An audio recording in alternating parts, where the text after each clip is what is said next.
Deryolar tez oqib ketdi, yoshligimni olib ketdi.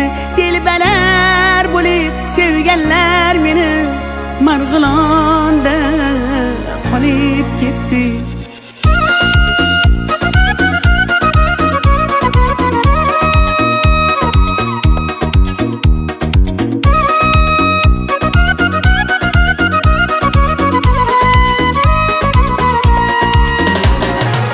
Biz opa televizordan tushmay qo'ydingiz, ukam bar deb bir qo'ng'iroq qilmay qo'ydingiz.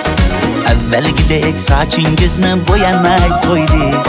Menga yoqar edi sariq sochingiz. Eslatding-ku yoshligimni, boshligimni. Kimlar sog'inmadi deysan, mening qalam qoshligimni.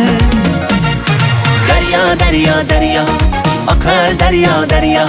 Kimlar sevib, kimlar qolib ketar ayro. Dardlarimni, sirlarimni toshlarga urib yuvib ketar daryo.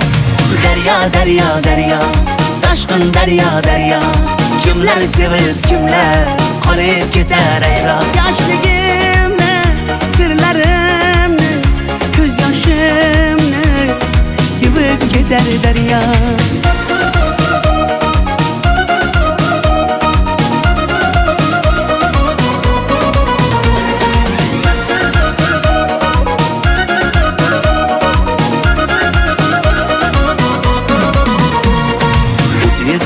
Yoshlik demang yolg'ondan, chiroylisiz uncha janondan. Go'zallikni bergan sizga osmondan, o'zgarmadingiz qoshlaringiz kamondan.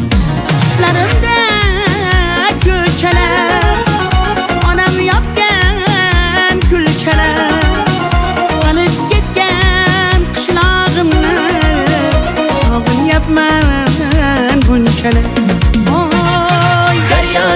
Daryo, oqar daryo. Kimlar sevib, kimlar qolib ketar ayro. Dardlarimni, sirlarimni toshlarga urib yuvib ketar daryo. Daryo, toshqin daryo. Kimlar sevib, kimlar qolib ketar ayro. Yoshligimni, sirlarimni, ko'z yoshimni yuvib ketar daryo.